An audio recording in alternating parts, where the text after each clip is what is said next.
स्वागत है आपका आपके अपने चैनल एजुकेशनल ब्रोस पे। तो आज अपना chapter one real number one of the easiest chapter of class tenth है, जो अपन बचपन से मतलब यानी कि एट्थ नाइन्थ से पढ़ के आ रहे हैं। तो करते हैं बिना किसी तरीके चालू। तो topics to be covered: composite, prime and co prime पढ़ेंगे अपन, रेशनल इरेशनल नंबर्स पढ़ेंगे, प्रूफ ऑफ इरेशनलिटी पढ़ेंगे। जो प्रूफ ऑफ इरेशनलिटी है वो बहुत ही इंपॉर्टेंट है। वर्ड प्रॉब्लम्स पढ़ेंगे जो 2 से 3 मार्क्स में पूछे जाते हैं। Factorisation, prime factorisation of HCF and LCM पढ़ेंगे। Relation of HCF and LCM पढ़ेंगे। तो उसके पहले कुछ basic basic knowledge, basic terms अब हमको पता रहनी चाहिए। तो स्टार्ट करते। Rational number. रेशनल नंबर क्या होते हैं? Real numbers of the form P Q, where Q is not equal to zero, और P comma Q belongs to I. ये जो बिलोंग्स टू आई है अभी ना, ये 11th पे है, belongs to I, are rational numbers होते हैं। All integers can be expressed as a rational. All integers मतलब जो पूरे पूरे जा सकते हैं, जैसे कि 5/1 हो सकता है example. Decimal expansion of a rational number, terminating और नॉन टर्मिनेटिंग रिकरिंग, वो भी रहते हैं रेशनल नंबर। अब इरेशनल नंबर जैसे √3, √5, √7, √2, ये होते हैं real numbers which can not be express in the form of p upon Q. वो पी अपॉन क्यू के फॉर्म पे नहीं लिख सकते अपन, पी अपॉन क्यू के फॉर्म पे नहीं लिख सकते। Real numbers which cannot be expressed in the form of PM whose decimal expansion are non-terminating and non-recurring. Non-terminating, non-recurring जैसे कि एग्जांपल्स है, roots are prime number like etcetera. Roots of prime number like √3, √5, √5 example वो दे दिए। Etcetera are irrational. आगे बढ़ते हैं। फिर और जो टर्म्स आती है जैसे कि natural number, whole number, even number, odd number. अब नेचुरल नंबर को अपन एन से भी डिनोट करते हैं, एन से डिनोट करते हैं अपन। पढ़ते हैं natural numbers. Continuing numbers are called natural numbers. 1, 2, 3, इसमें जीरो ऐड नहीं रहता है, याद रखिएगा, जीरो ऐड नहीं रहता है। 1 से लेके इंफिनिटी तक। कहाँ तक? इंफिनिटी। फिर होल नंबर को अपन डब्ल्यू से भी डिनोट करते हैं, zero along with all natural numbers. हाँ, अब होल नंबर में जीरो भी आता है। होल मतलब खोखला, खोखला से याद रखना जीरो। ये वापस इंफिनिटी तक जाते हैं। पर इवन नंबर्स मतलब जो 2 के मल्टीपल्स हो, natural numbers to the form of 2n are called even numbers. अच्छा, एमसीक्यूज में एक सवाल पूछा जाता है कभी ना कभी कि इवन नंबर्स का फॉर्मूला क्या रहता है, तो 2n रहता है, और ऑड नंबर का 2n-1। ये तो सबको आपको बेसिक टर्म्स पता ही है। फिर fifth, prime numbers and composite numbers. इसमें बहुत से लोग कंफ्यूज रहते हैं कि प्राइम नंबर्स क्या होते हैं, कंपोजिट नंबर्स क्या होते हैं। तो प्राइम नंबर्स वो होते हैं जो natural numbers greater than one, one से ग्रेटर हो, वन से ग्रेटर हो, which are divisible by one and the number itself are called prime numbers. जैसे कि 7 हो गया, 5 हो गया, 3 हो गया, 11 हो गया, 13 हो गया। तो जो 2, 3, 5, 7, 11 एंड इंफिनिटी, वो रहते हैं prime numbers. One is not a prime as it has only one factor. ये जो चीज लिखी है वेरी इंपॉर्टेंट, फर्स्ट चैप्टर की मोस्ट इंपॉर्टेंट लाइन है। फिर composite numbers. Composite number the natural number which are divisible by one, जो one से डिवाइड हो, वन से डिवाइड हो itself and any other numbers or numbers are called composite numbers. For example, 4, 6, 8, 9, 10, etc. Note: one is either prime nor a composite number. ये भी बहुत important line है। फिर अब सिक्स्थ पेज देखते हैं अपन। अब प्रोडक्ट ऑफ अ प्राइम, ये जो पेज लाया हूँ मैं, ये बहुत इंपॉर्टेंट पेज है। Product of two numbers equals to HCF into LCM of two numbers. ये जो लाइन है इसी के बेस पे पूरा चैप्टर डिपेंडेड है। A into B equals to H C F into L C M, ये है इसका मतलब। For any two positive integers such as ये है फॉर्मूला, बहुत इंपॉर्टेंट फॉर्मूला है। For example 36 and 56, the HCF is 4। HCF मतलब हाईएस्ट कॉमन फैक्टर है जो पूरे को डिवाइड कर दे, तो सबसे छोटा नंबर जो दोनों को एक बार में डिवाइड कर दे। And the LCM is 504। LCM मतलब लोएस्ट कॉमन मल्टीपल। अब लोएस्ट कॉमन मतलब जो बहुत, इन दोनों का जो बड़ा नंबर है वो दोनों को एक ही बार में डिवाइड कर दे, दोनों का सेम मीनिंग होता है। HCF अलग है और LCM अलग है, बहुत कंफ्यूज रहते हैं इसमें HCF LCM क्या रहता है। फिर ये देखो 36 इंटू 56 2016, और 4 इंटू 504 2016 सेम रहता है, मतलब वही फॉर्मूला एप्लीकेबल है। 36 इंटू 56 कितना 2016 इक्वल्स टू 4 इंटू 504, मतलब जो LCM आया उनको LCM से HCF से मल्टीप्लाई करे तो वो भी 206 आता है, इसलिए फॉर्मूला बनता है।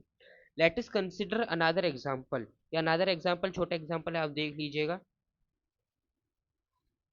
वही है, ये चार्ट जो है ये बहुत इंपॉर्टेंट है, आप इसको स्क्रीनशॉट कर सकते हैं। इसके ये सबसे फर्स्ट स्लाइड थी पर मैंने आखिरी में रखा क्योंकि उसके पहले मेरे को कुछ नॉलेज देना था आपको। अब एक थ्योरम रहती है चैप्टर फर्स्ट की, theorem fundamental theorem of arithmetic, जिसके बेसिस पे अपन चैप्टर पढ़ते हैं पूरा। फॉर एग्जांपल 2 इंटू, इसको अपन टेंथ में 2 की पावर 2 इंटू 3 की पावर 2 ऐसा भी लिख सकते, 2 की पावर 2 इंटू 3 की पावर 2 ये भी लिख सकते हैं अपन। Therefore 36 represent as a product of prime number. ठीक है, फिर आगे बढ़ते हैं अपन।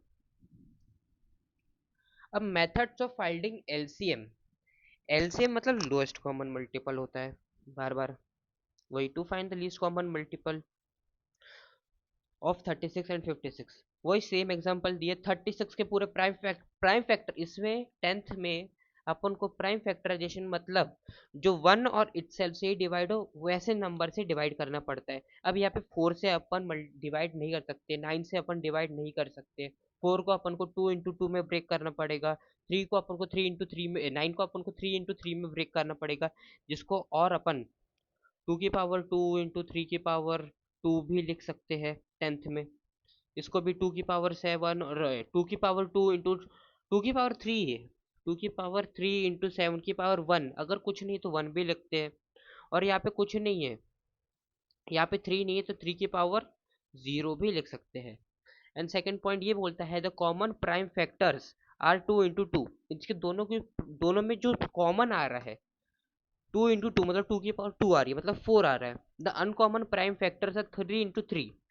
अब दोनों में 3 3 नहीं आ रहे हैं, एक में 7 आ रहा है, एक में 3 की पावर 2 आ रहे हैं, तो उनको भी लेते हैं एलसीएम में, एलसीएम में उनको भी लेते हैं। The uncommon prime factors are 3 into 3 for 36 into 7 for 56। LCM of 36 and 56, LCM जो है इनको 504 होगा। ये अपन स्टैंडर्ड फॉर्म पे नहीं लिखे हैं अभी, इंटू 2 की पावर 2 इंटू 3 की पावर 2 इंटू नहीं 2 की पावर 3 है, यहाँ पे 2 क्यूब है। फिर आगे बढ़ते हैं 11th स्लाइड में, methods of finding HCF. HCF मतलब हाईएस्ट कॉमन फैक्टर। फैक्टर जो टर्म है वो सबको डिवाइड करता है, फैक्टर का मतलब ही ये होता है कि सबको डिवाइड करे। We know that the greatest number that divides each of the given numbers without leaving any remainder is the highest common factor. Without remainder सबको डिवाइड कर दे उसको HCF बोलते हैं। जिसको अपन प्राइम फैक्टराइजेशन से given two examples the product of their respective prime factors then we select the prime factors that. आगे बढ़ते हैं, वही सब है अपन को। और यहाँ पे कुछ वेरी इंपॉर्टेंट रिलेशंस, रिलेशंस जो रहते हैं HCF into LCM equals to product of two numbers, ये बहुत इंपॉर्टेंट रिलेशन है, सभी इंपॉर्टेंट है। फिर HCF ऑफ टू और more prime numbers is equal to their product. दो इक्वल, जो दो से ज्यादा या दो प्राइम नंबर्स है उनका इक्वल रहता है, उनका हमेशा इक्वल रहता है प्रोडक्ट। वही बात कह रही है, A into B equals to HCF into LCM। फिर जो थर्ड पॉइंट है वेरी वेरी इंपॉर्टेंट पॉइंट है, वेरी इंपॉर्टेंट पॉइंट है,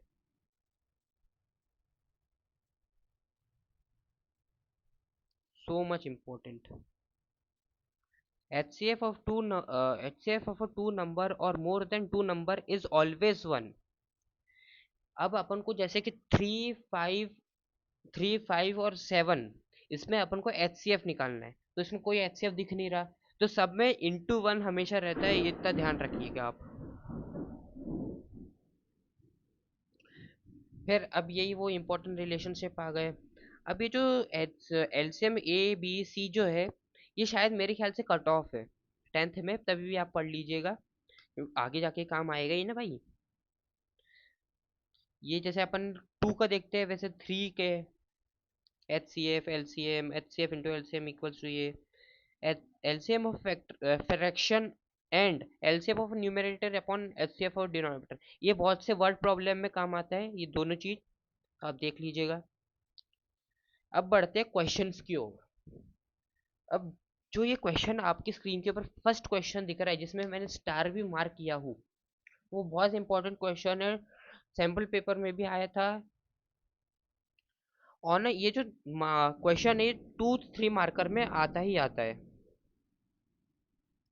on a evening walk 3 peoples step off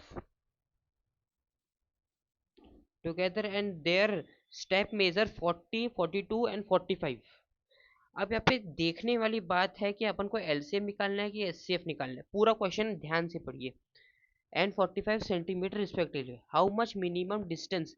अब यहाँ पे एक हिंट दी है, मिनिमम डिस्टेंस, डिस्टेंस तो मेजरमेंट है, मिनिमम मिनिमम। अब देखिए, lowest common, least common factor multiple या हाईएस्ट कॉमन फैक्टर, ये दो चीज बार बार मन पे रिपीट करिए, बार बार मन पे रिपीट करिए और आगे पढ़ते जाइए, बार बार क्वेश्चन पढ़िए।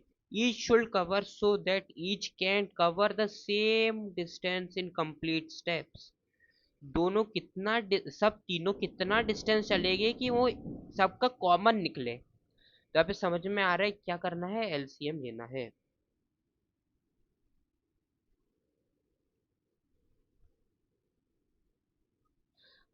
40 इक्वल्स टू 2 क्यूब इंटू 5, 5 की पावर 1 इंटू 7 की पावर 0 भी लिखते हैं अपन।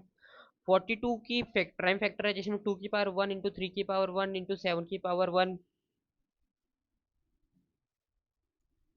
45 इंटू 3 स्क्वायर इंटू 5 स्क्वायर, ये प्राइम फैक्टराइजेशन से पहले से ही मैंने ऐड करके रखा था। फिर एज 3 पीपल्स, ये जो लाइन लिखी है, as 3 peoples step of together minimum distance covered by each and one of the them equals to LCM. ये जो लाइन है ये लिखना इंपॉर्टेंट है, ये 1 मार्कर लाइन है। एग्जामिनर ये लाइन को देख के ही समझ जाता है कि एलसीएम, ये जो स्टूडेंट है उसका पॉइंट ऑफ व्यू एलसीएम का है कि एचसीएफ का है। फिर आप प्राइम फैक्टराइजेशन से निकाल लीजिएगा, 2520 सेंटीमीटर आएगा। फिर अभी जो 7 into 11 into 13 plus 13 is a composite number, explain. ये एक्चुअली लेमा, लेमा जो कट ऑफ है, लेमा कट ऑफ है उसका है, पर क्वेश्चन पूछता है बोर्ड, और इम्पोर्टेंट भी सैम्पल पेपर में दिया था। मैंने जितने भी क्वेश्चन लाए वो सब इम्पोर्टेंट ही है किसी न किसी पॉइंट ऑफ व्यू से, चाहे सीबीएसई हो, एमपी हो, एमएच हो, उत्तराखंड बोर्ड हो, बिहार बोर्ड हो, सबके पॉइंट ऑफ व्यू से इम्पोर्टेंट रहते हैं। तो देखिए इसको सॉल्यूशन कैसे करना है। 7 इंटू 11 इंटू 3 की पावर 3 प्लस 13, तो 13 इसमें कॉमन दिख रहा है, तो इंटू 13 को बाहर निकाल लीजिए, फिर सबका मल्टीपल कर दीजिए। अब यहाँ पे पहले पहले दिख रहा है कि कंपोजिट नंबर क्या, 1 और इटसेल्फ से ज्यादा हो, 1 2 सबसे ज्यादा हो। तो यहाँ पे दिख रहा है ना, 1 भी है, 13 का स्क्वायर इटसेल्फ है, 2 से भी जा रहा है, 3 से जा रहा है, तो ये कंपोजिट नंबर है, ऐसे आप एक्सप्रेस कर सकते हो। फिर एक और क्वेश्चन आता है, ये 3 मार्कर क्वेश्चन में पूछता है board. Find the greatest number which can divide 1251 9377 and 15628, leaving 1 2 and 3 as a remainder respectfully। तो रिमाइंडर जो बचता है उसको सबसे पहले ऐसे अच्छे से लिख के नंबर्स आर 1 to 1 ये सब कुछ को माइनस कर दीजिए, एज रिस्पेक्टिवली बोला है, मतलब सीक्वेंस में 1 1 2 5 1 की माइनस होगा, फिर 2 3 9 3 7 से माइनस होगा, रिस्पेक्टिवली बोला इसलिए, और रिस्पेक्टिवली नहीं है मतलब क्वेश्चन ही रॉन्ग है। रिक्वायर्ड नंबर, फिर ये जो लाइन है, required number is the HCF of 1250 comma 9375 and 15625। ठीक है, फिर ना अब प्राइम फैक्टराइजेशन कर दीजिए। ये देखिए सब में प्राइम फैक्टर लिखा है, prime factor greatest number, greatest बोला है, greatest number which can divide मतलब वो डिवाइड कर दे, मतलब एचसीएफ निकालना है, ये भी अपने माइंड में रखिए। तो अपन एचसीएफ निकाल रहे हैं ना। 1250 का प्राइम फैक्टराइजेशन टू की पावर 1 इंटू 5 की पावर 4 होती है। फिर 9375 का 2 3 इंटू 5 की पावर 5 होती है। फिर 15625 इक्वल 5 की पावर 6 होती है। अब यहाँ पे ये मार्क कीजिए 5 सब में कॉमन है। 5 की पावर कितनी है वो डिफर नहीं करता, 5 कॉमन है इसमें, इसलिए आप अगर आपको कंफ्यूज हो रहे हो तो 5 इंटू 5, 5 इंटू 5, 5 इंटू 5 लिख सकते हैं। ये चार चार कॉमन आ जाएंगे इसमें। फिर एच सी एफ 625 निकलेगा। अब जो लास्ट लाइन लिखी है, since 625 is the largest number that divides 1251 9377 and 1568 leaving remainder, बिना रिमाइंडर को माइनस किए जो क्वेश्चन में जो डिजिट्स दिए उसको लिखना है, रिमाइंडर के माइनस करने के बाद वाले नहीं, जो क्वेश्चन में थे वो डिजिट्स लिखना है, ये याद रखिएगा आप। फिर आगे बढ़ते, ये जो क्वेश्चन है सीबीएसई का मोस्ट फेवरेट क्वेश्चन, हर सैंपल पेपर हर सेट में दिया था। सेट 3 में √3 दिया था, इसमें फिर उसके और में दिया था √2 प्लस √5 दिया था। तो पढ़ते, ये बहुत इंपॉर्टेंट क्वेश्चन है तो आपको पढ़ना ही है किसी भी हालत में। चैप्टर 1 का सबसे मोस्ट इंपॉर्टेंट क्वेश्चन में से एक है, how will you prove that √3 is irrational. तो इसमें अच्छे फॉर्म से लिखा, क्योंकि 3 मार्क्स में आता है, 4 मार्क्स में, 4 में कम देखा गया है, 3 मार्क्स में बहुत ज्यादा आता है और एमसीक्यूज में भी आता है। Let us assume to the contrary that √2 is rational number. अपन ने पहले से पढ़ा था स्टार्टिंग में बेसिक नॉलेज में, ये जो √2 रहता है, √2 √3 √5 √7 √11 ये सब इरेशनल नंबर रहते हैं। पर अपन को लेट अस अज्यूम मान लीजिए √2 इज रैशनल नंबर है। फिर √2 equals to a into b, where a and b are integer having no common factor, that is a and b are coprime. इसकी जगह दैट इज के बाद जो लिखा है a एंड b आर को प्राइम, ये भी लिखे तो भी चलता है। और यहाँ पे आप एक और लाइन जोड़ सकते हैं, where b is not equals to 0। ये लाइन आप जरूर जोड़िएगा, मार्क्स अच्छे मिलते हैं, प्रेजेंटेशन अच्छा होता है इससे। फिर अपन ने क्रॉस मल्टीप्लाई करे इंटू बी का √2 के साथ। फिर अच्छा यहाँ पे ए और बी बहुत कंफ्यूज रहते हैं कि ए और बी क्यों, ऐसा कोई जरूरी नहीं है, अपन आप पी और क्यू ले सकते हैं, कोई भी अल्फाबेट ले लीजिए, एक्स वाई ले लीजिए, पी क्यू ले लीजिए, सी डी ले लीजिए, ई एफ ले लीजिए, उसका कोई मैटर नहीं रहता। पर मोस्ट ऑफ द स्टूडेंट्स ए और बी और पी और क्यू ही लेते हैं। फिर on squaring both sides we get, अच्छा दोनों स्क्वायर में स्क्वायरिंग क्यों की अपन ने, ये देखिए अब स्क्वायरिंग क्यों की अपन ने, क्यों अपन को, क्योंकि 2 डिवाइड्स ए स्क्वायर चाहिए था। 2 डिवाइड कर रहे हैं ना ए स्क्वायर को, इक्वल्स टू लगाए बीच में, आपने पढ़े होंगे L H S equals to R H S, मतलब दोनों एक दूसरे के इक्वल में है, डिवाइड कर रहे हैं, मल्टीप्लाई कर रहे हैं। Since 2 divides A square, now using theorem 3, theorem 3 यही बोलती है, मैंने इसलिए नहीं लाया क्योंकि थ्योरम 3 ज़्यादा इंपॉर्टेंट नहीं थी, वो बस ये बेसिक नॉलेज बताती है कि अगर 2 ए को भी डिवाइड करता है तो वो 2 ए स्क्वायर को भी करेगा, ए क्यूब को ए की पावर 4 को भी करेगा। अगर मान लीजिए ना आप 2 इक्वल्स टू 4 लिखा है तो 1 इक्वल्स टू 2 नहीं लिख सकते, 2 इक्वल्स टू 8 लिखा है तो 1 इक्वल्स टू 3 नहीं लिख सकते, 2 इक्वल्स टू 16 लिखा है तो अपन ऐसा भी नहीं लिख सकते क्या, 1 इक्वल्स टू 4 या नहीं 1 इक्वल्स टू 8 या 2 की पावर 1 इक्वल्स टू 2 की पावर 4 नहीं लिख सकते हैं, नहीं लिख सकते क्या, लिख सकते हैं बिल्कुल, वही लिखा है, इसलिए मैंने थ्योरम 3 नहीं लाया था स्क्रीन पे। So we can write a equals to 2c। अब 2c क्यों लिया अपन ने, क्योंकि अपन को अब नेक्स्ट नेक्स्ट वो चाहिए इक्वेशन।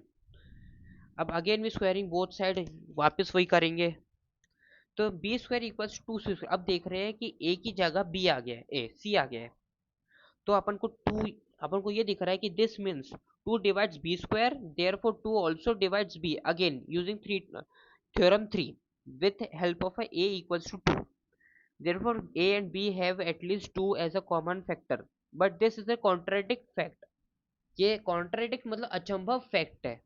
अगर अकॉर्डिंग टू अवर क्वेश्चन ये अपना अपन ने क्या माना था, रूट टू रैशनल नंबर है, पर ये तो दोनों को कर रहा है।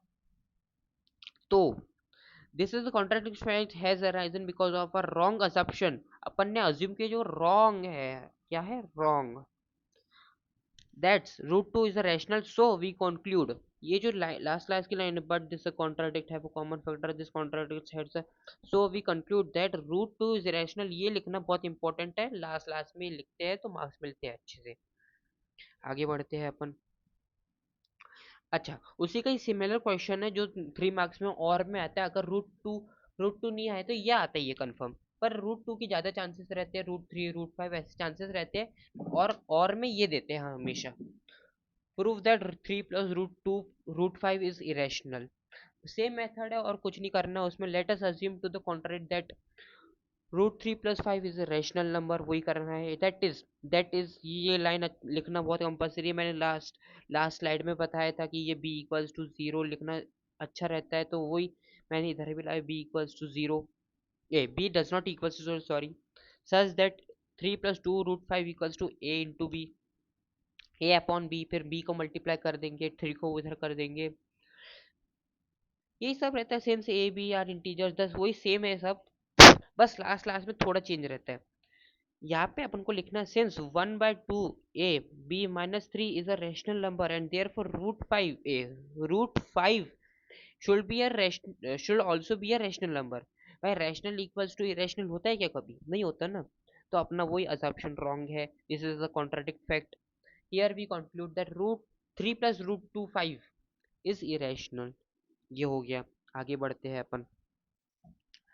अब ये जो क्वेश्चन है बहुत इंपॉर्टेंट क्वेश्चन है, आया है सैम्पल पेपर में बहुत बार आया है, भले ही क्वेश्चन पेपर में नहीं आया था, पर सैम्पल पेपर में देता है बोर्ड ऐसे टाइप के क्वेश्चन, तो पढ़ना बहुत जरूरी है। आता है, इंपॉर्टेंट क्वेश्चन है वैसे तो, ये बहुत इंपॉर्टेंट क्वेश्चन है। There is a circular path around a sports field, Monika takes 18 minutes. यहाँ पे देखिए मोनिका टेक्स 18 मिनट्स। अच्छा ठीक है, टू ड्राइव 1 राउंड। अच्छा, एक सर्कुलर पाथ है, मान लीजिए ये एक सर्कल है, मोनिका कितने ले रही है, 18, M18 लिख देता हूं मैं, M18 लिख देता हूं। और वही 2 सर्कल क्यों बनाए मैंने, अच्छा एक्सप्रेशन के लिए। और आगे पढ़ते हैं क्वेश्चन में। और रोहित टेक्स 12 मिनट, अच्छा अच्छा अच्छा, तो रोहित R12 लिख देता हूं मैं। अब क्वेश्चन में क्या पूछे वो पढ़ते हैं। रोहित टेक्स, ये हो गया, Rohit takes 12 minutes for the same, suppose they both start at the same time. अच्छा, यहाँ पे जो मैंने ड्राइंग बनाई वो बहुत गंदी ड्राइंग है, और यहाँ पे मैंने यहाँ पे मार्क किया हूँ R12 को, पर क्वेश्चन में दिया है कि वो दोनों सेम टाइम पे निकल रहे हैं, कि यहाँ से सेम टाइम पे निकल रहे हैं, मतलब R12 यहाँ से भी जा रहा है, तो यहाँ से नहीं होगा। अच्छा, आगे बढ़ते हैं question. Go in the same direction, अच्छा सेम डायरेक्शन में जा रहे हैं, after how many minutes will they meet. अच्छा, यहाँ पे एक, अब आप सोचिए, एचसीएफ लेना है, एलसीएम लेना है, एचसीएफ लेना है, एलसीएम लेना है, एचसीएफ लेना है, एलसीएम लेना है। After how many minutes will they meet again at the starting point. जहाँ पे वो गए थे, जहाँ पे मिले थे वो, यहाँ पे वो वापस कितने राउंड के बाद वापस एक ही साथ मिलेंगे, तो वो अपन को निकालना है। तो एक साथ मिलेंगे किस लिए, क्यों, तो एलसीएम निकालना है, याद रखिएगा एलसीएम निकालना है। It is given that the time taken by Sonika is more than it Ravi. अच्छा, ये तो कॉमन सेंस वाली लाइन है कि सोनिया इज मोर रवि, सोनिया ने ज्यादा मिनट्स लिए रवि से, मतलब रवि थोड़ा ज्यादा हेल्दी है, ज्यादा अच्छे से दौड़ रहा था। वी नीड टू फाइंड, ये सब लाइन लिखनी है। फिर आखिरी में therefore LCM 18, 12 equals to, बार बार बोलूंगा, प्राइम फैक्टराइजेशन में अब नहीं, प्राइम फैक्टराइजेशन में करना है, ना कि और कोई फैक्टराइजेशन में। प्राइम फैक्टराइजेशन में जिसका वन और इटसेल्फ नंबर हो, तो उसका एलसीएम आएगा 36। फिर ये जो लास्ट की लाइन है, बार बार बोलता हूँ मैं, लास्ट की लाइन जो है, हैंस मोनिका एंड रोहित, इसकी लास्ट लाइन इंपॉर्टेंट रहती है, एक मार्कर की क्वेश्चन की लाइन रहती है। फिर आगे बढ़ते हैं, how will you prove that root two is rational. अब रूट टू तो हो गया है, रूट थ्री, ये आपका होमवर्क रहेगा, इसकी जगह रूट थ्री कर देते हैं। ठीक है, यहाँ पे ये पूरा आप as it is root three के लिए कर लीजिएगा, आपकी प्रैक्टिस हो जाएगी, आपके भले के लिए ये। फिर आगे बढ़ते हैं। अच्छा, अब ये जो मैंने स्लाइड लाया हूँ, अच्छा मैंने आपको एक बात बताना भूल गया, उसके लिए क्षमा चाहता हूँ, सॉरी, कि मैंने लेमा के क्वेश्चंस नहीं लाए। लेमा के क्वेश्चंस मेरे ख्याल से कट ऑफ थे, इसलिए मैंने नहीं लाए, पर नॉलेज के लिए अच्छे रहते हैं, आगे हायर क्लासेस में आपको काम आते हैं लेमा के क्वेश्चंस। अगर आपको लेमा के क्वेश्चंस चाहिए तो आप कमेंट कर देना, मैं एक और लेमा, सिर्फ लेमा के क्वेश्चंस की 20-25 मिनट की वीडियो बना दूंगा, सिर्फ लेमा के क्वेश्चंस की। अच्छा, अब आगे पढ़ लेते हैं, ये पूरी समरी है। क्या है ये? समरी, WMARY, समरी है। अच्छा, यूक्लिड डिवीजन लेमा ये आप पढ़ लीजिएगा, मैंने नहीं लाए हो, अगर आपको चाहिए, बहुत इंपॉर्टेंट है, तो मैं आपको दे दूंगा, कमेंट सेक्शन में आप कर सकते हैं।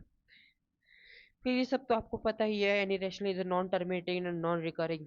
नॉन टर्मिनेटिंग से खत्म ही नहीं होता, रूट थ्री का खत्म ही नहीं होगा, 1.728 जाते जाते जाते जाते जाते जाते कभी खत्म नहीं होगा, एंड नॉन रिकरिंग, वापस वापस वो नहीं आता।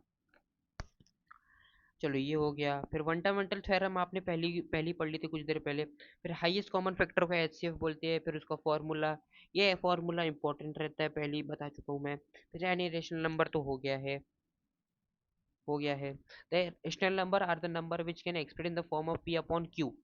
यहाँ पे पी अपॉन क्यू है, अब देख लीजिए, where p and q are integer and q does not equals to zero. ये जो does not equal to zero बहुत इंपॉर्टेंट है, लोग लिखते नहीं है, फिर कंफ्यूज कंफ्यूज एग्जामिनर जो चेकर रहता है वो कंफ्यूज हो जाता है कि क्या है, इसलिए q equals to does not equals to zero लिखना अच्छा रहता है। फिर लेट एक्स इक्वल्स टू, वो सब है ये जो आप पढ़ चुके हो, बस मैंने अल्फाबेट चेंज कर दिया था। अच्छा, अब यहाँ पे जो लिख रहा हूँ मैं, ये इंपॉर्टेंट है, as a point of class tenth, as point of view of class tenth. If P is a positive prime, ध्यान दीजिए, if p is a positive prime then p is a irrational number, positive है तो irrational number है। The sum of rational numbers and an irrational number is always irrational. Sum मतलब आर, एक slide में और बता देता हूँ, रैशनल प्लस इरेशनल का सम क्या बोले थे उनने? Always irrational.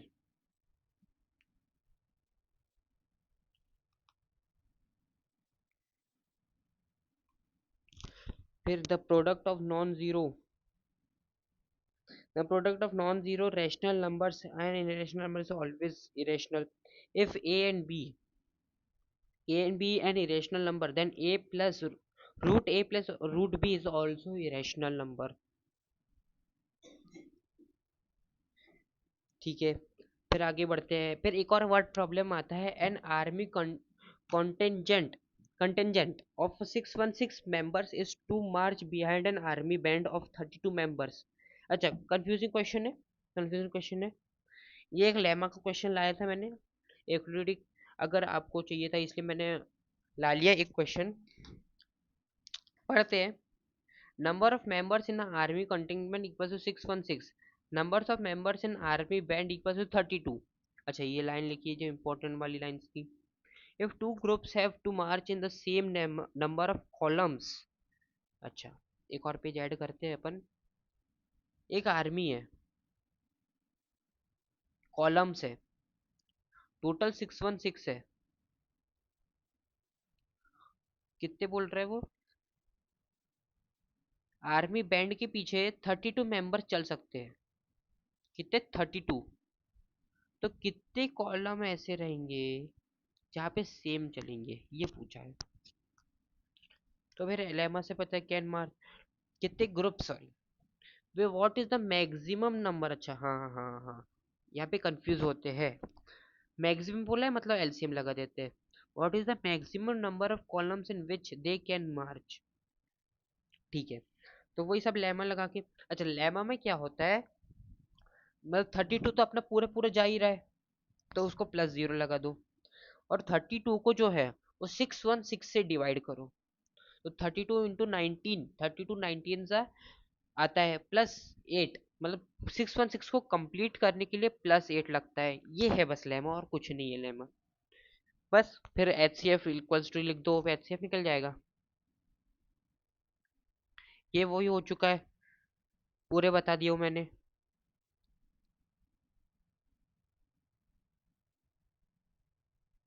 और ये लास्ट स्लाइड आ गई आपकी। Product of two number equals to H C F into LCM. अच्छा, ये तो पढ़ चुके हैं ना अपन तो। एग्जाम्पल देख लेते हैं एक।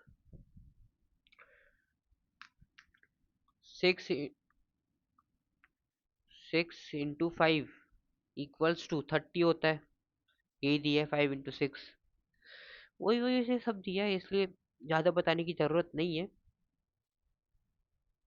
तो इसी के साथ आज चैप्टर 1 का पूरा वन शॉट लेक्चर ख़त्म होता है।